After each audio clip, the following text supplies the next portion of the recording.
ଏହି ନୂଆ ଟପିକ୍ର ନାଁ ହେଉଛି ଜନ୍ମଭୂମି, ଯେଉଁଟାକି ଓଡ଼ିଆ ବହିରୁ ଆସିଛି। ଏହାର ଲେଖକ କୃଷ୍ଣଚନ୍ଦ୍ର ପାଣିଗ୍ରାହୀ।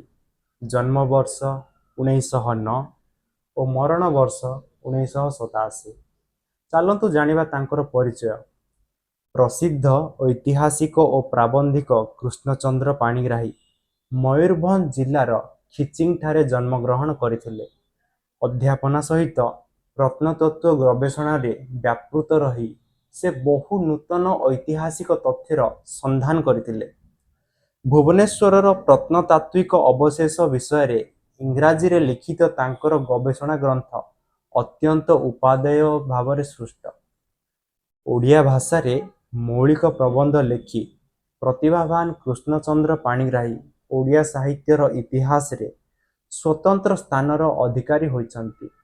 ସତ୍ୟ ସହିତ ତଥ୍ୟର ସମନ୍ୱୟ, ଅକାଟ୍ୟ ଯୁକ୍ତି ଓ ମନ୍ଦ୍ର ଗଭୀର ଭାଷା ତାଙ୍କ ପ୍ରବନ୍ଧକୁ ଅନୁପମ ମର୍ଯ୍ୟାଦା ପ୍ରଦାନ କରିଥାଏ।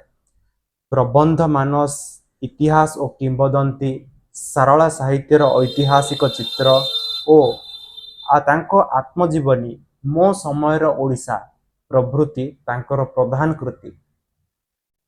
ପ୍ରବନ୍ଧ ମାନସରୁ ସଂଗୃହୀତ ଜନ୍ମଭୂମି ପ୍ରବନ୍ଧଟିରେ ଲେଖକ ଜନ୍ମଭୂମିର ପ୍ରକୃତ ଅର୍ଥ ସନ୍ଧାନ କରି ଅରଣ୍ୟ ପ୍ରକୃତି ବେଷ୍ଟିତ ନିଜ ପଲ୍ଲୀ ଜନ୍ମମାଟିର ଅନନ୍ୟ ମହତ୍ତ୍ୱ ଦର୍ଶାଇଛନ୍ତି।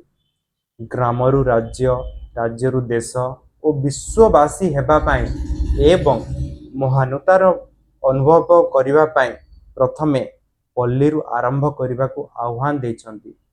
ବସୁଧୈବ କୁଟୁମ୍ବକମ୍ ଭାବନାରେ ଏହି ପ୍ରବନ୍ଧଟି ପରିପୃଷ୍ଟ। କାହାକୁ ମୋ ଜନ୍ମଭୂମି ବୋଲି କହିବି?